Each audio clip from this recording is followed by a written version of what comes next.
우리 하나님의 말씀을 보겠습니다. 구약성경 시편 제39편 1절에서 7절까지 말씀을 보겠습니다. 내가 말하기를 나의 행위를 조심하여 내 혀로 범죄하지 아니하리니 악인이 내 앞에 있을 때에 내가 내 입에 재갈을 먹이리라 하였도다. 내가 잠잠하여 선한 말도 하지 아니하니 나의 근심이 더 심하도다.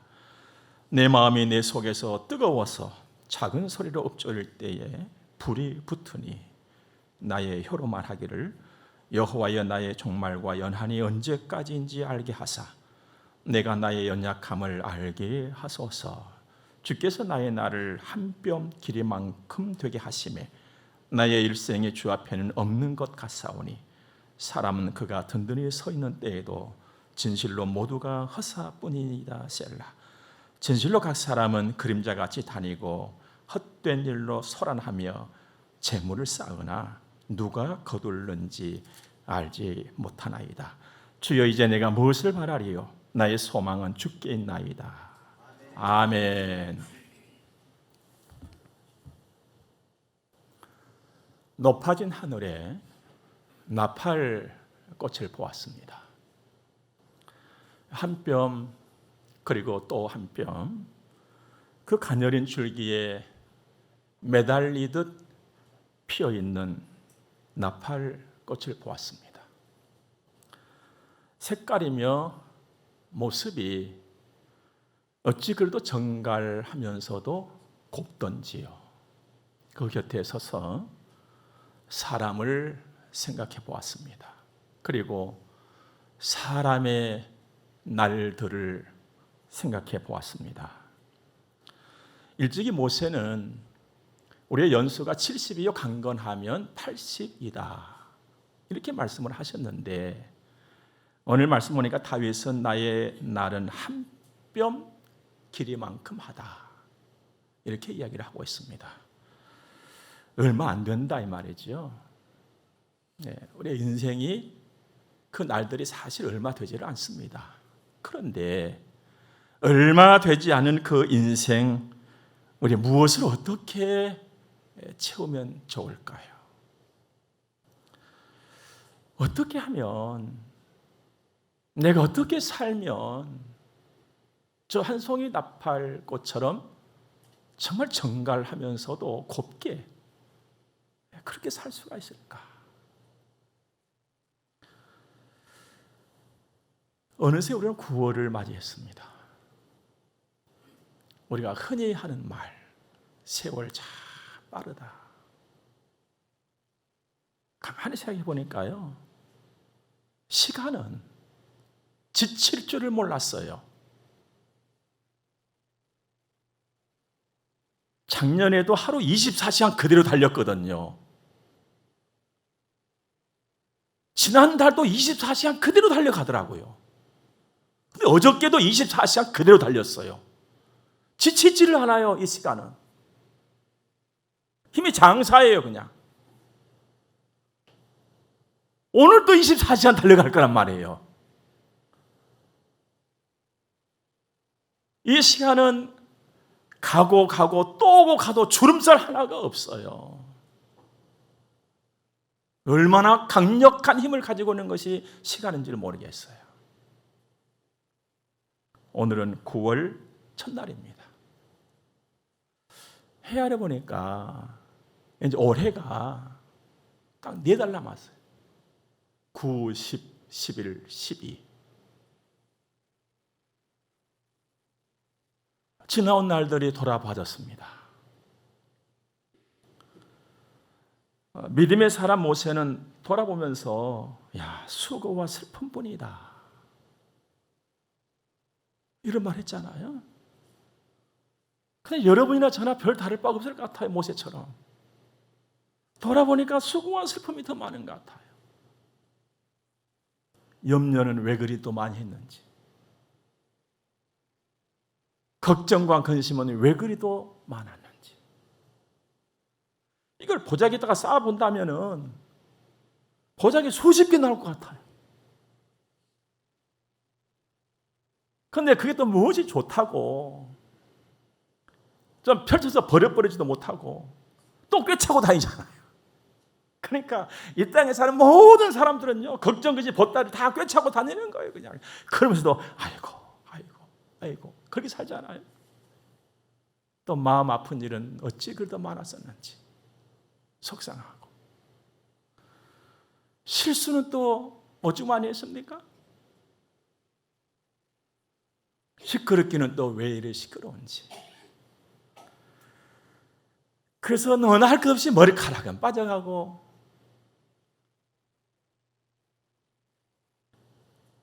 얼굴에 가슴에 골은 깊어지고, 그럼에도 불구하고 오늘 우리가 기쁘고 감사하는 마음을 가지고 여기 와서 하나님을 찬송하고 예배를 드리고 있는 것은 저는 그렇게 생각합니다. 이건 기적이다. 은혜의 기적이다. 단에 표현할 길이 없더라고요.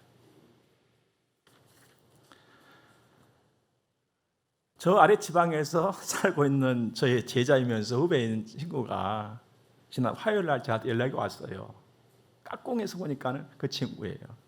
목사님, 저를 기도의 제목으로 삼아주세요. 그래서 얼른 답장 묻죠. 그럼 기도해야지. 그래 좀 저 장문이 왔어요. 객지에서 살아간다는 게 여간 힘든 일이 아니네요.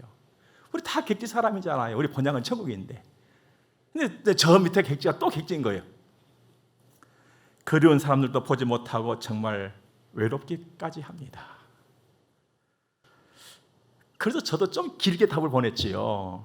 그렇지, 사는 게 쉽지 않다는 걸 나도 갈수록 느끼네.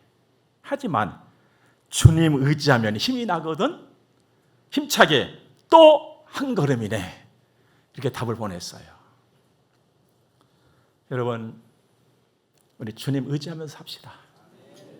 주님 의지하고. 우리 늘 노래 부르잖아요. 세월이 지나갈수록 의지할 것뿐이네. 그런 것 같아요.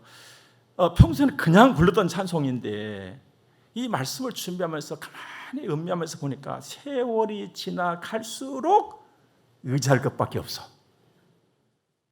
세월이 지나갈수록. 여러분, 시간과 더불어서 우리 인생은 다 약해지잖아요. 그냥 갈수록 의지할 것뿐인데 솔직히 어때요, 여러분들? 우리가 얄팍한 소망이라고 하는 것이 뭡니까? 세월이 가면서 내가 의지할 곳이 있으면 소망이 있는 것이잖아요. 뭐 어렵고 큰 거 다 빼버리고. 그런데 그 의지할 것이 도대체 뭐냐 이 말이에요. 근데 찬송을 보니까 무슨 일을 당해도 예수 의지합니다 그랬어요. 여러분, 예수 의지하면서 삽시다. 그 외에는 답이 없는 것 같아요. 예수 의지하고 사는 거예요. 내 인생이 정갈하고 나팔꽃 한 송이처럼 고울 수 있는 그 길은 예수 의지하고 사는 것이더라 이 말이에요. 여러분, 예수님을 의지하고 살면요 속이 든든해져요. 여러분들도 때로는 눈 감고 앉아 있으면은 어릴 적부터 시작해서 옛 일들이 주마등처럼 스쳐 지나가잖아요. 근데 예수님을 의지하면은 속이 든든하고 속이 확 풀린다.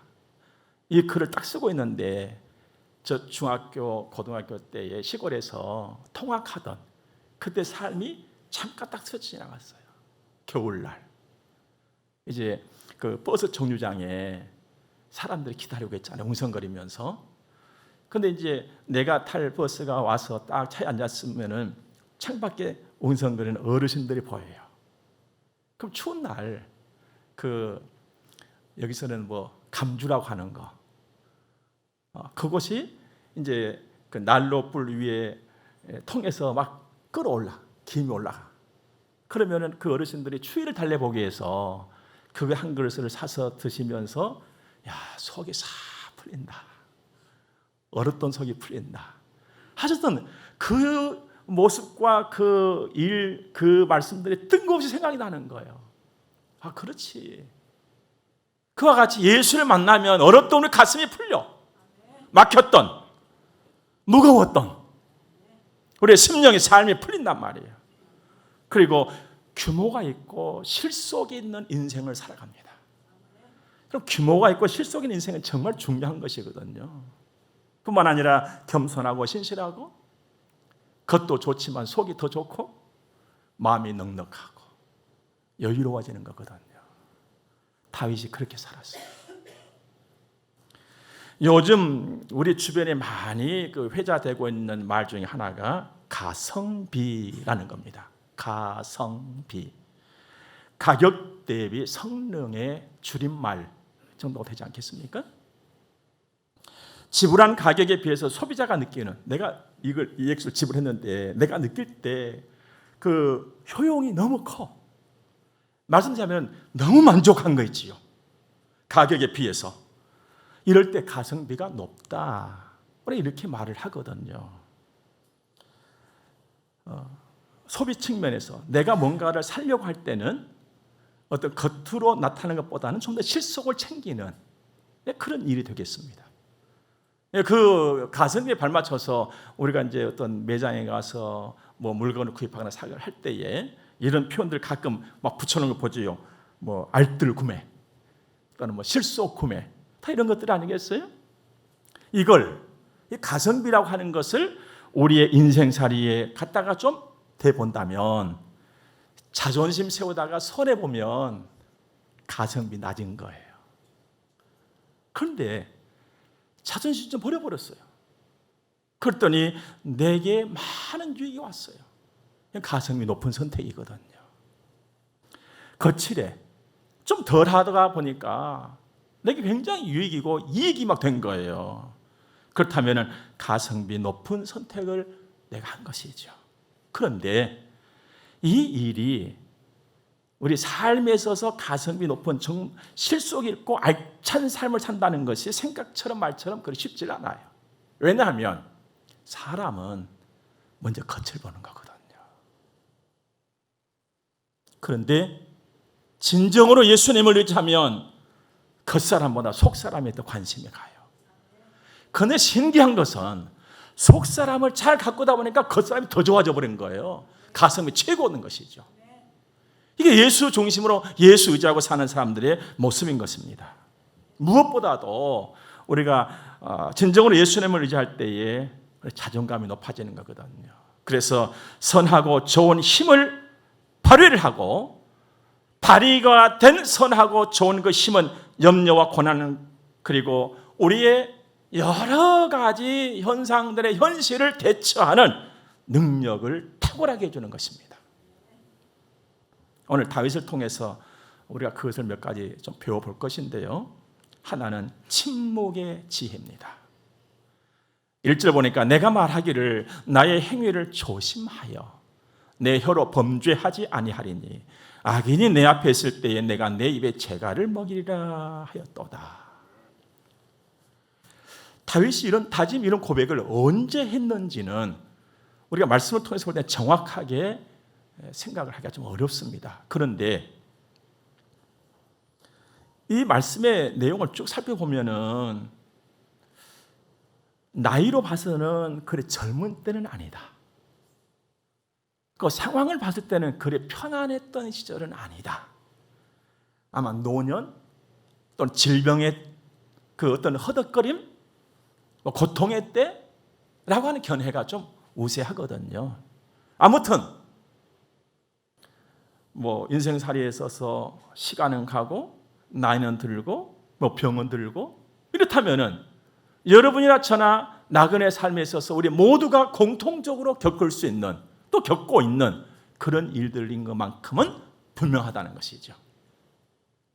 죄와 허물로 녹진 그래서 조심하고 또 다짐해 보지만 피할 수 없는 인생의 연약함, 시간과 더불어서 나약해지고 쇠약해져가는 나의 육체의 모습, 오해와 비난의 무성한 말들, 그리고 고치고 또 고치고 잡아보지만 헤어나기 어려운 말로 다 표현하고 글로 쓸 수 없는 질병, 그리고 그 안에서 겪는 나의 아픔들, 다윗이 다 겪고 있는 거거든요. 현실적으로. 그러면서도 다윗은 그러한 모든 것들 때문에, 내 주변의 상황과 현상과 현실 때문에 불평과 원망과 후회로 내 남은 삶을 허비해서는 안 되겠다. 그런 것들로 인해 가지고 내게 주어진 삶을 허비해서는 안 되겠다. 이 마음을 가진 거예요. 오늘 1절 2절을 다시 보니까요, 내가 말하기를 나의 행위를 조심하여 내 혀로 범죄하지 아니하리니 악인이 내 앞에 있을 때에 내가 내 입에 재갈을 먹이리라 하였도다. 내가 잠잠하여 선한 말도 하지 아니하니 나의 근심이 더 심하도다. 행위를 조심한다는 것은 말을 조심한다는 거거든요. 선한 말은 옳은 말이에요. 그러니까 다윗은 사람들 앞에서, 악인들 앞에서 옳은 말조차도 하지 않겠다는 거예요.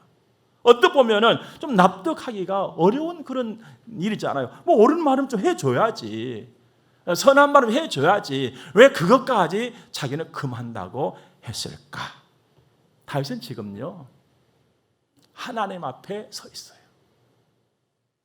그리고 하나님 앞에서 자기 자신을 지금 정확하게 발견을 한 거예요. 하나님 앞에서 발견한 자신의 모습은요, 죄인이에요. 사실 은혜 입은 사람이 발견하는 자신은요, 죄인이거든요. 바울 사도는 어느 정도 죄인이라고 그랬어요? 괴수. 지금 다윗이 자신을 보니까 그 모습인 거예요. 그리고 흘러가는 세월 속에서 자신은 매우 쇠약해져 있는 거죠. 병이 들었어요. 어렵고 힘들고 불편한 순간과 그때를 맞이한 겁니다. 하나님의 은혜가 없이는 나는 이제 설 수가 없다.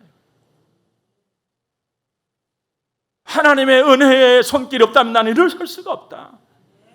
이걸 뼈저리게 지금 자신이 느끼고 있는 거예요. 그래서 은혜만을 바라보고 있는 것이죠. 그렇다면 내가 옳고 선한 말까지도 사람 앞에서는 하지 않겠다, 이 말은 하나님을 향해서만 입을 열겠다는 거죠. 엄청난 믿음이지요. 우리에게 이런 은혜가 있길 바랍니다. 사람은요, 이성도 있지만 감정이라고 하는 것이 있지 않습니까? 고통 중에 있을 때는 누구든 힘들어요. 어려워요. 특히 우리 몸이 아플 적에, 몸이 아픈 것 때는 감사해야 돼요, 여러분들. 나는 왜 이렇게 아프나만 한다면 굉장히 힘들잖아요. 제가 수년 전에 이 허리가 아파가지고는 걷지를 못했어요. 근데 앉아서 밥은 먹으니까 얼굴은 좀 멀쩡하단 말이에요. 서지도 못하겠고 앉지도 못하겠고 걷지도 못하겠고 꾀병 같아요. 우리 옛날 건물에 3층에 살 때 기어서 예배당을 내려오고, 그런데 주의 은혜로 회복을 받고 난 이후에 알게 된 것은 허리 아픈 사람들의 속을 알게 되는 거예요. 얼마나 힘드실까. 하나 보면 모르거든요. 그런데 여러분, 중요한 것은 아프면은요, 약해지고 힘들고 어려워져요. 그러면 이상한 일이 벌어집니다. 내 입에서 편안하게 말이 안 나와요. 이게 병이잖아요. 막 성질을 부리게 되는 거예요. 멀쩡했던 사람이. 네가 잘하고 잘못하고 이것이 없어요. 잘잘못 다 떠나서 그냥 내 입에서 곱게 말이 안 나와요. 이게 사람이에요. 오늘 다윗도 그러잖아요. 막 내 속에서 뜨거워가지고 막 불이 붙어. 불이 막 솟아 나오려고 하는 거예요. 힘들고 어려울 적에. 다윗은 결심했어요. 내가 하나님만 바라본다. 침묵. 내 입에 재갈을 먹이리라. 그리고 쇠약해지고 약하고 죄인된 자신의 모습을 하나님 앞에 지금 내려놓고 있는 말이죠. 야곱 1장 보니까 내 사랑하는 형제들아 너희가 알지니 사람마다 듣기는 속히하고 말하기는 더디하며 성내기도 더디하라. 사람이 성내는 것이 하나님의 의를 이루지 못한다. 하나님의 의를 이루지 못한다. 이 말씀은 하나님께서 기뻐하는 삶을 살기가 어렵다 이 말이에요. 화내고 막 성질내고 그러면은 하나님께서 안 기뻐하시는 쪽에 갈 수 있다는 거거든요. 침묵의 지혜. 여러분, 우리가 살고 있는 지금 이 세상은요, 굉장히 사나운 세상입니다. 그리고 무정해진 세상이에요. 뭐 사랑한다고 뭐 말을 뭐 그냥 사방에 떠돌아다닙니다만은 진짜 무정한 시대가 되어버렸습니다. 나는 아직 부족한데 시간은 얼마나 빨리 가는지 내 육체까지 쇠약해져 가고 있단 말이죠. 이러한 때에 예수님 더 의지하고 믿음의 깊은 맛이 느껴지는 침묵의 지혜가 우리에게도 있기를 바랍니다. 하나님의 나라는 말에 있는 것이 아니다. 두 번째는요, 인생을 알아가자는 거예요. 우리가 대화를 하면서 혹 좀 나이가 어리거나 좀 젊은이들, 청년들하고 얘기할 때에 인생 운하면 뭐 아직 아들인데 뭐 애들한테 인생 하냐고. 그래? 그래서 인생이 도대체 뭘까 이거? 우리는 늘 인생 하는데 어린 아이들과 젊은이들에게는 적용이 안 된 표현일까? 하고서 제가 국어 사전을 찾아봤어요. 인생 뭔가 했더니 인생은요 사람 사는 거예요. 그럼 어린 아이도 인생이구나. 청년도 인생이에요. 사람 살이가 인생이에요. 그래서 우리는 사람 살이를 한번 돌아보면서 사람 살이 어떤 건가를 좀 알아갈 필요가 있단 말이죠. 다윗이 알았던 사람 살 인생이 뭐냐? 연약한 존재다. 연약한 존재다. 여러분, 우리는 쇠붙이보다 연약해요, 여러분들. 지난 주일날 제가 금붙이들 다 갖고 와보라고 했는데 금붙이들 다 갖고 와보셨어요? 여러분들? 여러분, 금가락지에다가 여러분들 바늘로 금가락지 쑤셔봐요. 안 들어가요. 여러분 손가락에다가 바늘 한번 쑤셔봐요. 쑥 들어가요. 피 나와요. 얼마나 아파요. 이렇게 연약한 존재가 사람이에요, 여러분들. 4절 보니까 여호와여 나의 종말과 연한이 언제까지인지 알게 하사 내가 나의 연약함을 알게 하소서. 주께서 나의 날을 한 뼘 길이만큼 되게 하셨다. 나의 일생이 주 앞에는 없는 것 같아. 든든히 서 있는 그때도 진실로 모두 허사. 6절 진실 화사는 그림자같이 헛된 일. 여러분, 다윗이 발견한 인생이라고 하는 것은요 꼭 있는 것 같은데도 없는 것 같아. 몸도 마음도 생각도 너무나 약해. 그럼 다윗은 왜 이런 자신을 알고 싶어 했을까요? 인생이라고 하는 것이 이런 것이로구나. 허망한 거네 이거 인생. 이게 도대체 뭐야 이거. 이렇게 하기 위해서 자신을 알아보고 인생이 무엇인가를 알기를 하나님께 물으셨을까요? 저는 전혀 아니라고 생각합니다. 그 도대체 뭐냐? 하나님의 자비와 긍휼을 구하기 위해서. 하나님 은혜가 없이 나는 이런 존재밖에 안 됩니다 이거거든요. 하나님이 내 손 잡아주시면 내가 달라질 수 있겠다는 거예요. 더 알차게 살고 싶은 거예요. 더 알차게. 단 하루를 살더라도 좀 알토란 같은 인생을 살고 싶다. 이게 다윗의 마음 아니겠어요? 왜 우리가 인생을 알아가야 되겠어요? 하나님 하루를 산다 할지라도 가라지가 아니라 알곡으로 알차게 살고 싶습니다. 이 소원 아니냐 이 말이에요.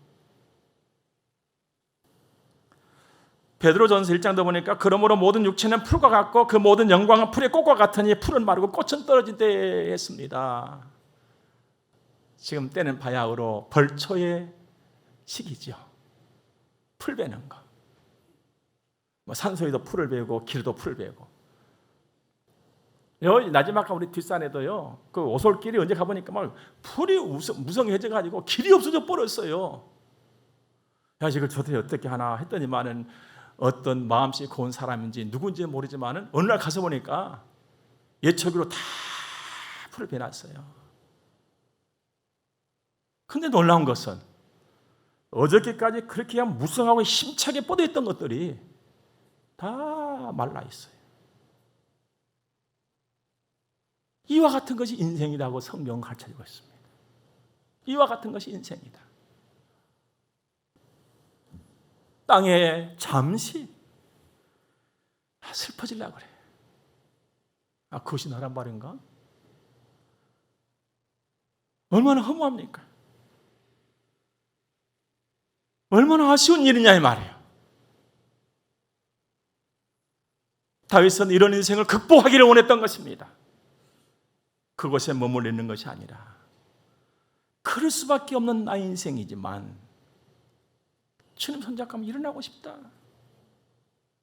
여러분과 제가 인생이 무엇인가를 알고 알았다면 극복해야 되는 것이죠. 우리 예수님 말씀하셨잖아요. 알곡 있는가 하면 가라지도 있다. 가라지는 밖에 버려지는 거예요. 알곡은 곳간에 가는 거예요. 여러분, 버려지기를 원하는 인생이기를 원하십니까? 아니면 곳간에 쌓여질 수 있는 인생이 되기를 원하시는 것입니까? 오늘 하나님의 곳간에 채워져야 되잖아요. 그럼 이렇게 험할 수밖에 없고 나약할 수밖에 없는 이 인생을 주님의 이름 의지하고 극복해내야 되지 않겠어요? 극복의 길. 첫 번째는 하나님과 좋은 관계 가지라는 거예요.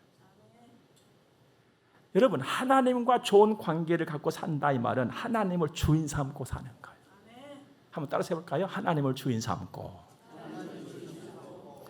그런데 성경을 보면요, 내가 하나님을 주인 삼고 살지 못하도록 하는 주범에 있습니다. 지가 주인을 되려고 그래. 그게 뭔지 아십니까? 재물이에요. 쉽게 한 글자로 딱 말하면 돈. 이게 지가 주인 노릇을 하고 그래. 그래서 우리 예수님께서 정확하게 말씀하셨거든요. 두 주인 못 섭니다. 하나님만 주인 삼고 사는 거예요.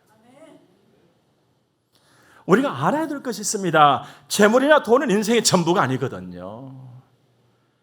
그것을 모으는데 인생을 허비하지 말자 이 말이에요.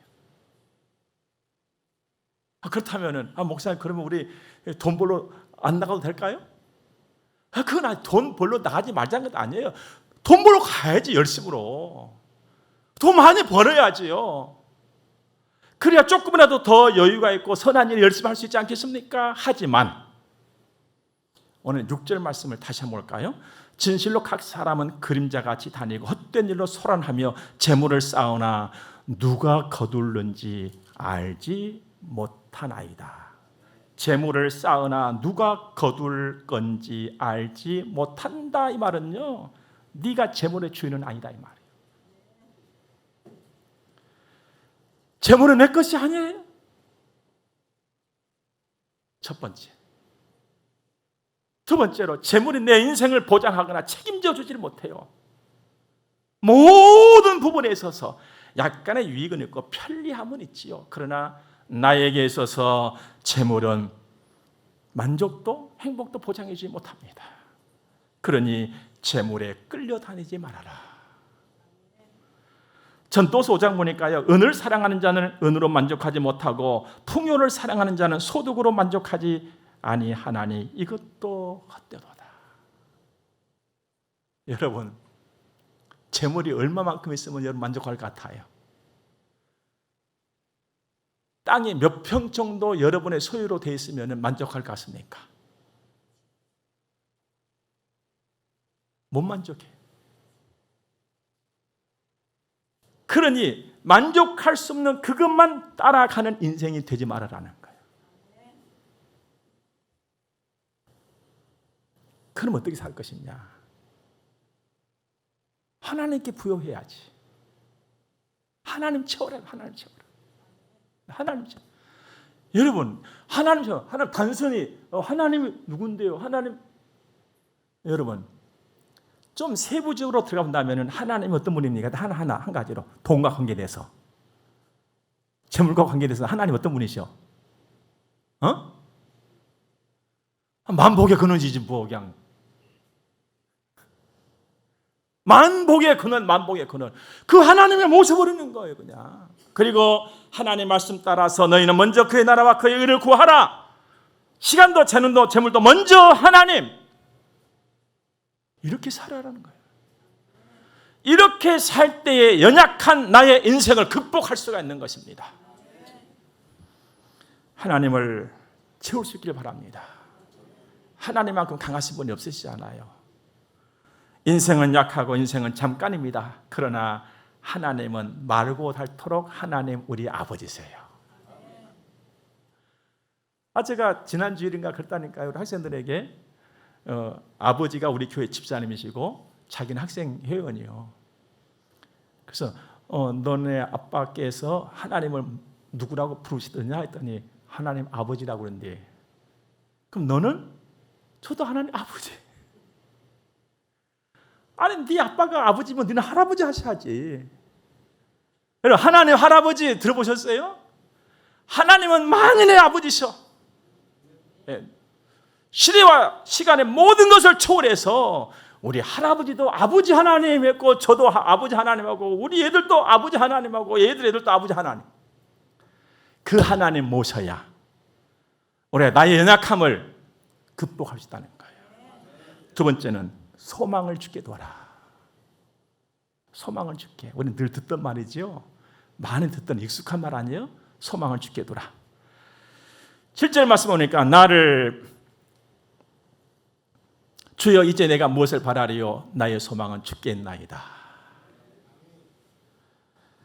여러분은 언제 마음이 든든하십니까? 한번 물어봅시다. 언제 마음이 든든하셨냐? 돈이 많아질 때, 또 사랑받을 때, 그리고 좋은 사람을 만났을 때, 셋 중에 언제입니까? 다지 뭐. 돈이 많아지고 사랑받고 좋은 사람 만나면 마음이 든든해져요. 저도 그래요. 그래서 늘 소원이 주여 돈 좀 많게 해주세요. 사랑받게 해주세요. 좋은 사람 만나게 해주세요. 이게 사실 기도의 제목이잖아요. 그런데 그것보다 이 세 개를 보탠 것보다도 더 든든하신 그때가 있어요. 그때가 언제냐? 주님 의지할 때예요. 모든 걸 다 보탠다 할지라도 주님을 의지할 때의 그 든든한 만큼은 못하더라 이 말이에요. 주께 소망을 둔다 이 말은 주님 의지하고 산다는 거예요. 최상의 믿음이지요. 내가 소망을 주께 둔다 이 말은 하나님의 기쁨에 되기 위해서 애를 쓴다는 말이죠. 하나님의 뜻이 이루어지기를 바라면서 순종하고 헌신하고 연습하고 내 자신을 갈고 닦으면서 준비하는 사람의 모습인 것입니다. 이 사람은요 중심이 든든해요. 사람은 자고로 중심이 든든해야 됩니다. 내가 우리 예배당을 지을 때도 보니까요 설계의 기본이 뭐냐면요 든든한 중심이에요. 중심을 딱 잡고 풀어가거든요. 중심이 흔들면 다 무너져 버린 것이니까. 가장자리는 좀 출렁거려도 괜찮아요, 여러분들. 제가 좋아하는 바다.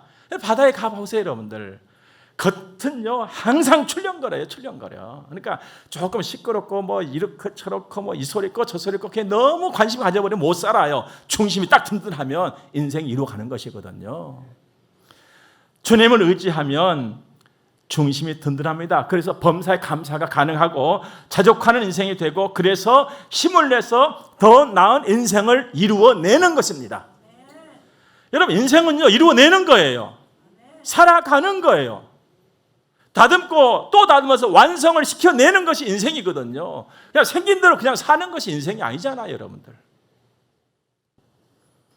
여러분과 저는 지금 자본주의 한가운데에서 살고 있습니다. 여러분 자본주의가 요구하는 것은요 두 가지입니다. 비교와 소비입니다. 자본주의는 이것을 요구를 하고 있어요. 예를 들면 쟤는 있네.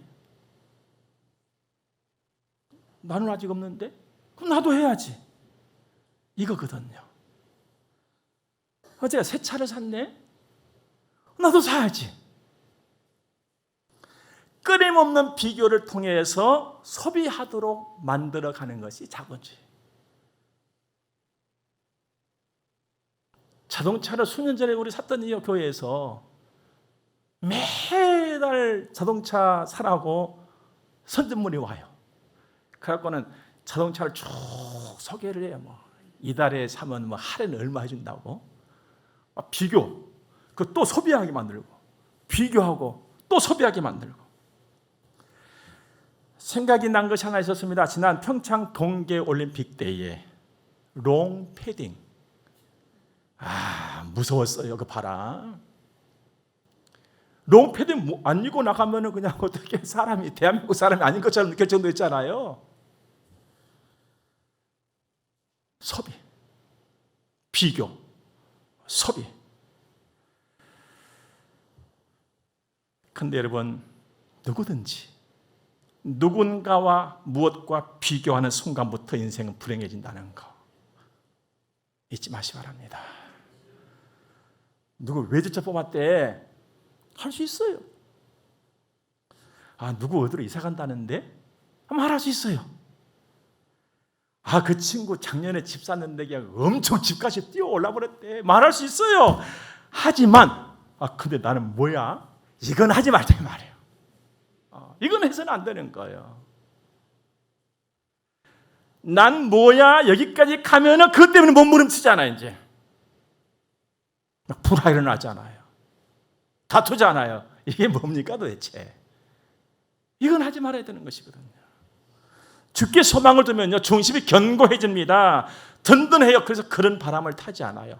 그런 바람이 딱 오면 주께 의지하고 기도하고 자기 자신을 더 갈고 닦으면서 하나님께서 주신 때를 기다리는 준비가 되는 것입니다. 그래서 그 사람은 반드시 마침내 때가 되면 또 이루어내요. 또 우리 좋은 차 사지 말라는 게 아니에요. 때가 되면 하나님 주셔요.